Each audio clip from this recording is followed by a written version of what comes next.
우리 잠깐 기도하신 후에 목요 기도의 말씀을 듣도록 합시다. 같이 기도하겠습니다. 하나님, 오늘 우리가 로마서를 통하여서 하나님의 말씀을 듣기 원합니다. 로마서에 나타난 내용을 통하여서 하나님께서 우리 가운데 말씀하고자 하시는 것이 무엇인지에 대하여 분별하며 또한 깨달을 수 있는 은혜를 주시기 원합니다. 그리하면 말미암아 우리가 복음에 대하여 바르게 인식하며 하나님이 어떻게 행하시는지에 대하여 바르게 깨달을 수 있도록 도와주옵소서. 주님께서 지혜의 마음을 우리 가운데 주시길 소망하며 감사드리며 예수님 이름으로 기도합니다. 아멘. 오늘 우리가 함께 살펴볼 내용은 로마서 2장 11절부터 16절 말씀까지입니다. 이 말씀에 대해 먼저 살펴보기 전에 이 말씀의 내용들을 문맥을 좀 구분할 필요가 있습니다. 왜냐하면 문맥을 이해하지 못하면 이 내용들 속에서 우리는 오해를 하고 또 잘못된 해석을 하게 되기 때문에 문맥에 대한 이해를 먼저 갖는 것이 필요하다고 생각이 됩니다. 우리가 가지고 있는 성경 보면요, 여러분들이 오늘 로마서 말씀을 성경책을 펴놓고 말씀을 따라 살펴보는 것이 중요합니다. 지금 로마서 성경책을 펴서 로마서 2장에 11절부터 16절 말씀까지 내용을 함께 보면서 따라오시는 것이 좋습니다. 여기 여러분이 가지고 있는 성경 보면 로마서 2장 14절과 15절 말씀에 혹시 가로쳐져 있는 성경이 있습니다. 이 내용들이 가로가 쳐져 있는데 가로를 치는 이유는 무엇이냐면 이 구절들이 앞뒤 문맥과 맞지 않아서 삽입된 것으로 번역자들이 이해하기 때문에 가로를 친 것이에요. 즉 가루를 쳤다는 것은 삽입되었다는 것, 원문에는 없는 것처럼 보이기 때문에 문맥에 맞지 않기 때문에 이것은 아마 나중에 후대에 들어간 것이 아닐까, 후대에 기록한 것이 아닐까, 나는 해석자들의 판단 때문에 가루가 쳐져 있습니다. 14절, 15절 말씀이 그렇거든요. 그런데 14절, 15절이 정말 필요가 없는가 하고 문맥과 맞지 않는가 라고 생각해 볼 때 전혀 그렇지 않다는 것을 우리가 오늘 말씀을 통해서 살펴보려고 합니다. 14절과 15절 말씀은 본문과 문맥 속에서 삽입된 것은 사실이지만 의도적으로 일부러 없는 것을 집어넣은 것이 아니라 문맥을 연결하는 도중에 중간에 내용이 필요하기 때문에 집어넣은 것이지 이 의미가 필요 없는 것은 결코 아니라는 사실이에요. 먼저 그러면 왜 이런 삽입 구절이 들어가고 그러면 어떻게 본문을 이해하며 해석해야 되는가 하는 부분을 우리가 먼저 살펴보도록 합시다. 먼저 11절부터 16절까지 전체 내용 속에서 14절과 15절은 앞에 있는 내용인 11절부터 13절까지의 마지막 부분인 16절까지가 연결되는 부분이 아니라 문맥 속에 따로 설명되어야 하는 부분이라고 말씀을 드립니다. 즉 14절과 15절은 따로 떼어져서 설명되어질 부분이라는 것이에요. 그러나 전체 문맥을 보면 13절과 16절이 연결되는 것이 아니라 12절과 16절이 연결된다는 사실을 우리가 알게 돼요. 그래서 이에 대해서 먼저 13절과 16절 말씀을 연결해 보면 이렇게 됩니다. 제가 13절과 16절 말씀을 이어서 읽어볼 테니까 한번 들어보십시오. 하나님 앞에서는 율법을 듣는 자가 의인이 아니요 오직 율법을 행하는 자라야 의롭다 하심을 없느니라. 이게 13절 말씀입니다. 그리고 16절 말씀입니다. 곧 나의 복음에 이룬 바와 같이 하나님이 예수 그리스도로 말미암아 사람들의 은밀한 것을 심판하시는 그날이라. 아멘. 이 9절 13절과 16절 말씀 보면 오직 율법을 행하는 자라의 의롭다 하심을 얻으리니 곧 나의 복음에 이른 바와 같이 하나님이 예수 그리스도로 말미암아 사람들의 은밀한 것을 심판하시는 그날이라 라고 연결하면 분명한 13절은 율법과 관련된 이야기를 하고 있는 것이에요. 하나님 앞에서 율법을 듣는 자가 의인이 아니요 오직 율법을 행하는 자라의 의롭다 하심을 얻으리니 그리고 곧 나의 복음에 이름은 같이 즉 16절 말씀은 심판에 관한 내용을 하고 있고 13절 말씀은 율법에 관한 내용을 하고 있다는 것이에요. 그렇기 때문에 13절과 16절이 연결되는 것이 아니라는 사실입니다. 그렇다면 12절과 16절은 연결이 되는가 한번 생각해 보도록 합시다. 12절과 16절을 제가 따로따로 읽으면서 한번 연결시켜 볼 테니까 여러분 문맥이 맞는지 한번 생각해 보십시오. 12절 말씀입니다. 무릇 율법이 없이 범죄한 자는 또한 율법 없이 망하고 무릇 율법이 있고 범죄한 자는 율법으로 말미암아 심판을 받으리라. 아멘. 이것이 이제 12절 말씀이에요. 그리고 16절 말씀입니다. 곧 나의 복음에 이른 바와 같이 하나님이 예수 그리스도로 말미암아 사람들의 은밀한 것을 심판하시는 그날이라. 아멘. 12절에서는 망한 것과 심판에 관하여서 말씀하고 있습니다. 율법 없이 범죄한 자는 율법이 없이 망하고요. 율법이 있고 범죄한 자는 율법으로 말미암아 심판을 받아요. 그리고 곧 나의 복음에 이른 바 같이 하나님이 예수 그리스도 말미암아 사람들의 은밀한 것을 심판하신 그날이라. 이렇게 보면 두 가지 내용이 서로 연결된다는 사실을 알게 됩니다. 12절에서도 망하는 것과 심판에 관해 말씀하고 16절에서도 심판에 관한 것을 내용을 말하기 때문에 그렇기 때문에 말씀을 해석할 때에 11절과 12절 그리고 16절이 서로 연결된다는 사실을 알게 됩니다. 그렇다면 이 남은 13절, 14절, 15절까지는 따로 살펴보는 것이 필요하다는 것입니다. 또 다른 이유는 13절부터 15절까지의 말씀이 이제 오해를 불러일으키기 때문에 그런데요. 13절의 말씀에서 율법을 듣는 자가 아니라 행하는 자가 의롭다 하심을 받는 그 말에 대하여 오해를 살 수 있기 때문에 그렇습니다. 바울은 믿음 위에는 의롭게 되는 방식이 없다고 이미 말하고 있습니다. 그것을 좀 증명하려고 하는 것이 믿음으로 밖에는 의롭게 되는 것이 아니에요. 그런데 13절에서 율법을 행하는 자가 의롭다 된다고 말하고 있다는 것이에요. 이로 인하여서 그 의미를 잘못 해석하기 때문에 앞뒤의 문맥을 먼저 이해하고 그리고 난 후에 13절과 14절, 15절을 이해하는 것이 바른 로마서를 이해하는 방법입니다. 그럼 이제 11절부터 이제 내용을 좀 살펴보도록 합시다. 이제까지 내용은 문맥에 관한 내용입니다. 어떻게 이해되는가? 정리하자면 11, 12 그리고 16절이 이어지는 구절이고요. 13절, 14절, 15절은 따로 떼어서 생각해야 될 내용들이라는 것이에요. 문맥 속에서 이렇게 구분된다는 것만 이해하시면 됩니다. 그럼 이제 하나씩 세부적인 상황으로 들어가서 11절 말씀을 좀 보도록 합시다. 로마서 2장 11절 말씀을 제가 읽겠습니다. 이는 하나님께서 외모로 사람을 취하지 아니하심이라. 아멘. 11절에 보면은 외모로 하나님께서 사람을 취하지 않는다고 표현하고 있습니다. 본문에서 외모로 사람이라는 표현을 의미하는 것은 하나님께서 관심을 기울여 얼굴을 보심이 없다는 뜻입니다. 하나님께서 사람을 외모로 보지 않는다는 표현이 성경에 종종 우리가 표현되고 있고 또한 말씀을 읽게 됩니다. 바울이 이러한 표현을 통해서 말하고자 하는 핵심은 무엇입니까? 하나님과 인간을 대조하기 위함입니다. 하나님은 우리와 다르다는 것입니다. 우리와 같은 기준을 가지거나 또한 생각을 가지시지 않는다는 것입니다.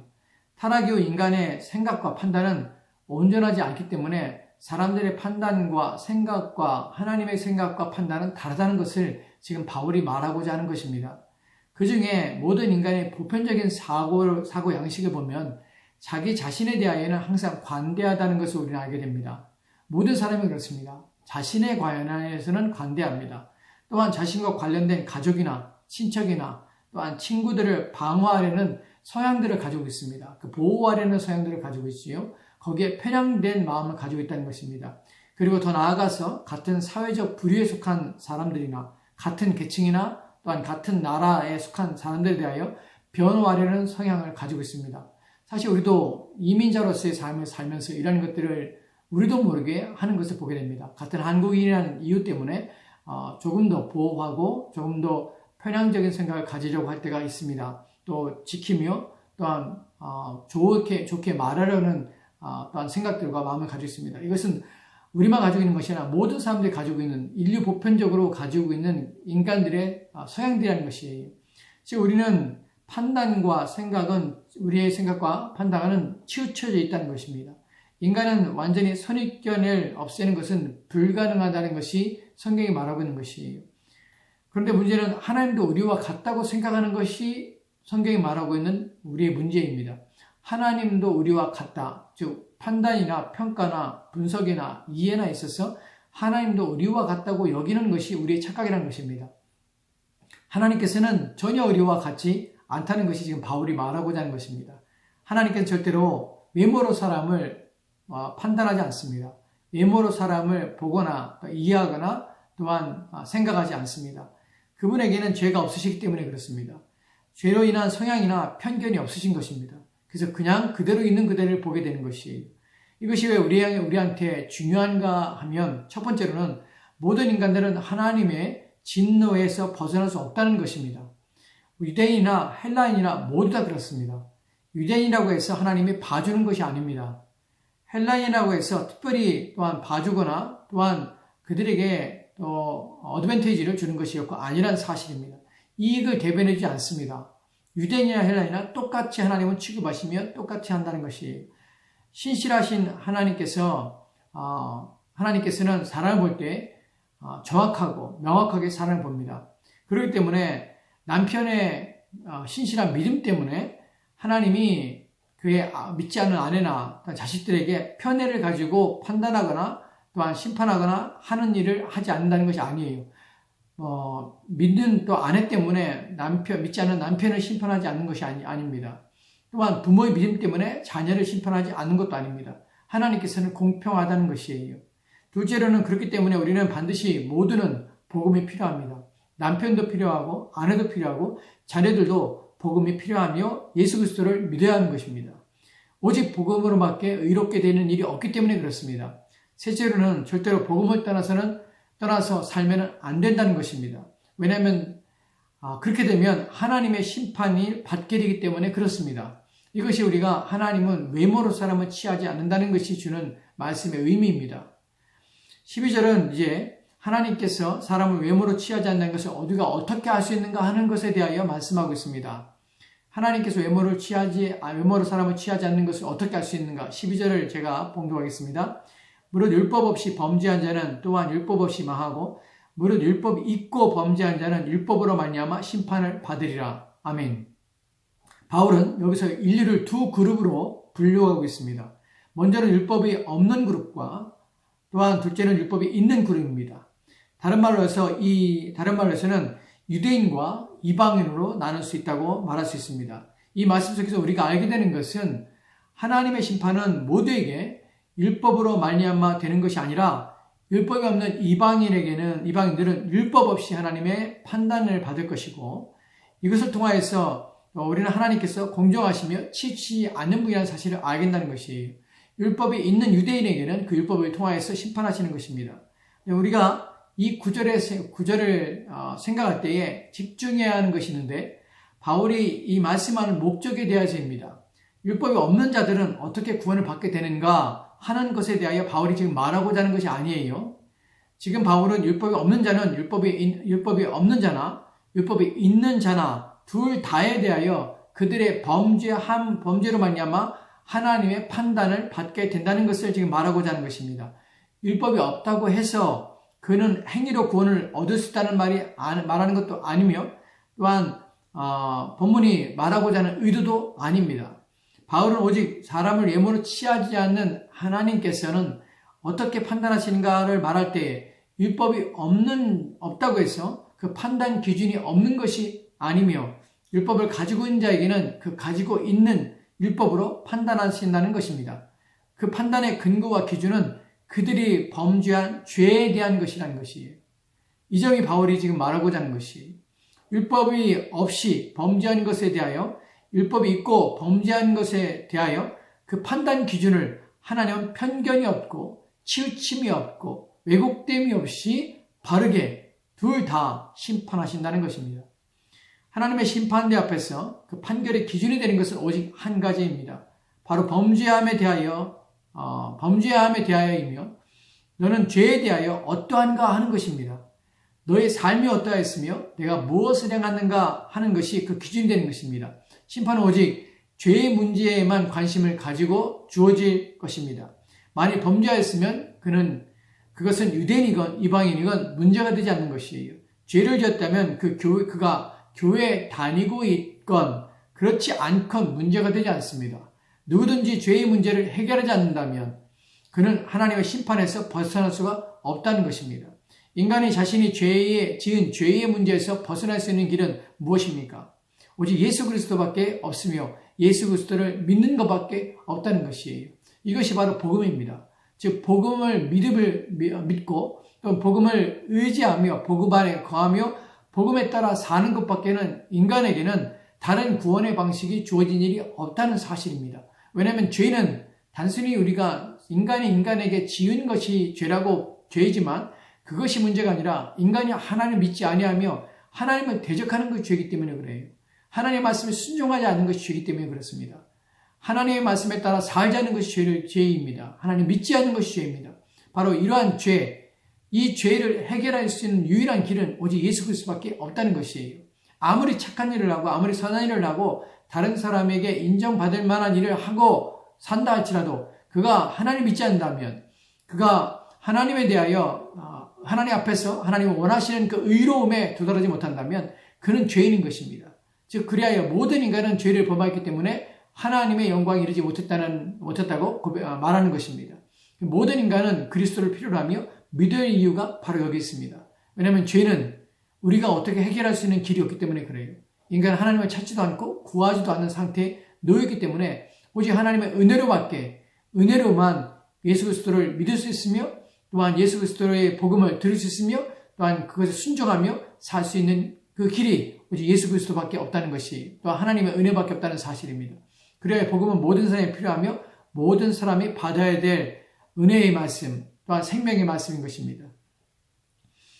또한 다시 12절에서 우리가 눈여겨보아야 할 또 다른 단어가 있습니다. 바로 그 단어가 망하다는 단어입니다. 무릇 율법이 없이 범죄한 자는 또한 율법 없이 망한다고 합니다.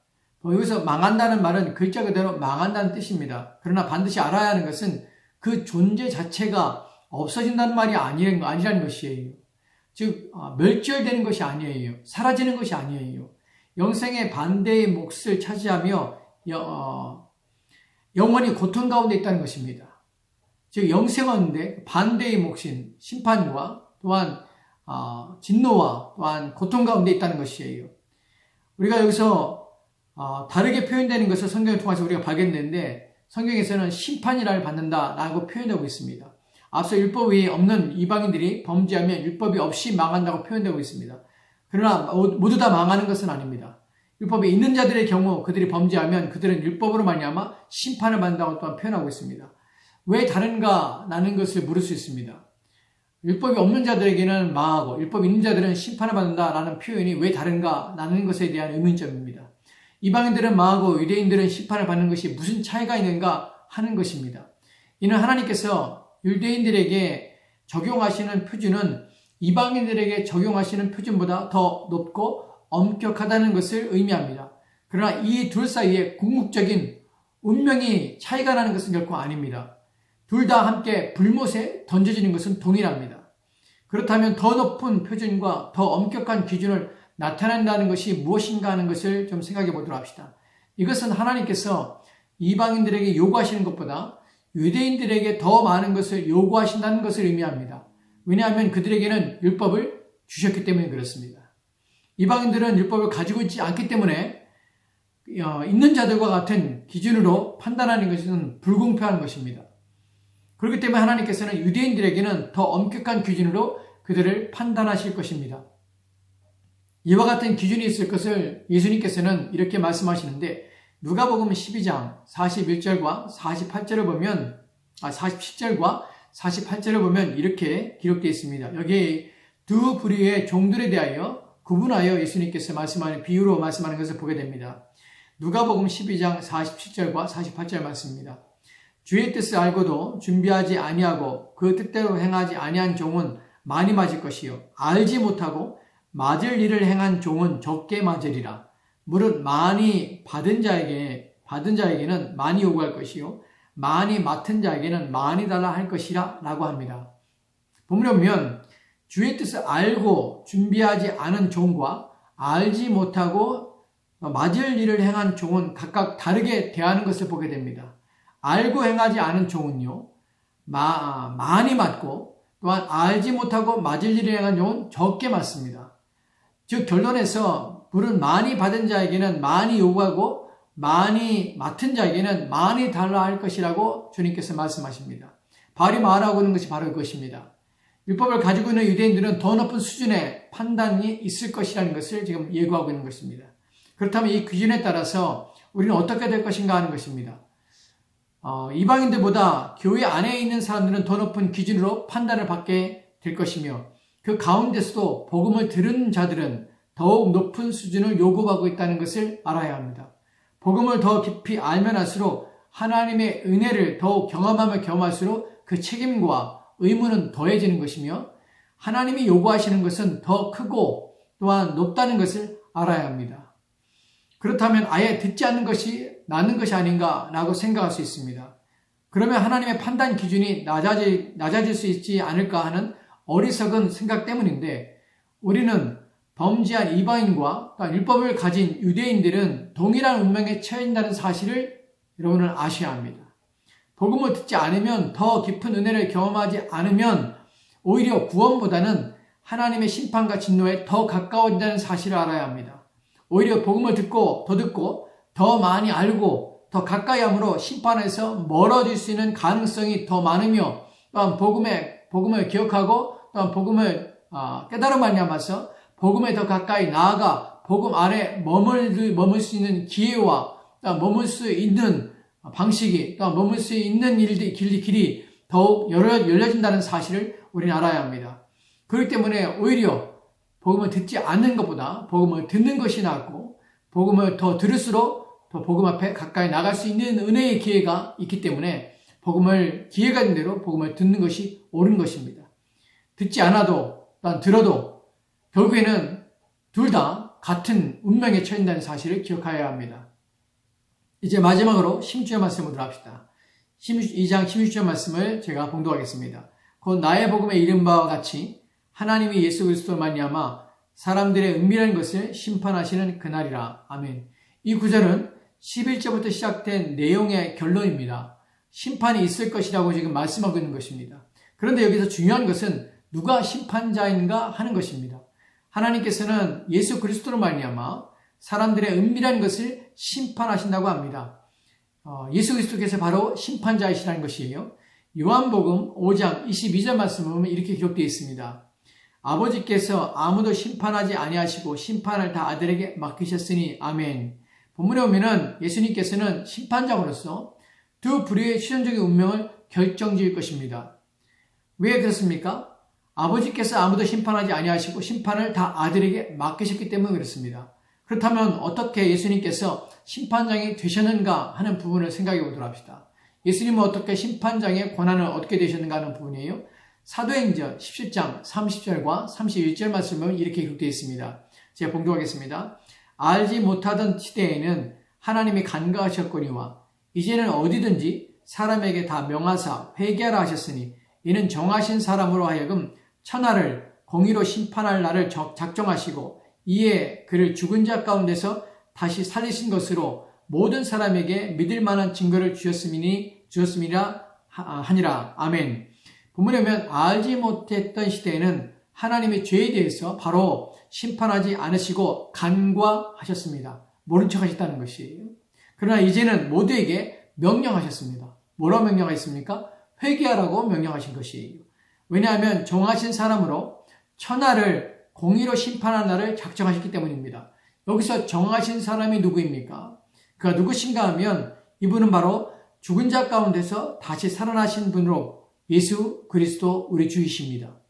이 말씀에서 주님이 재판장이 되시며 심판장이 되심이 바로 죽은 자 가운데서 살리심을 통하여서 증거가 되게 하신 것이며, 또한 부활이 바로 그분이 심판장 되심을 나타내는 증거가 되는 것입니다. 예수님께서 심판장이 되실 수 있는 이유는 그분이 지상에 계셨기 때문입니다. 또한 지상에 사실 때에 인간으로 사셨으며 또한 율법 아래 계셨기 때문에 그분은 모든 인간을 심판할 자격이 충분히 가지고 있는 것입니다. 그분은 우리와 동일한 인성을 가지고 우리가 겪은 모든 것을 친히 겪으셨으며 모든 고난을 받되 우리와 같은 고난을 받으셨으므로 인간들이 핑계하지 못하며 불공정하다고 말하지 못하게 된다는 것입니다.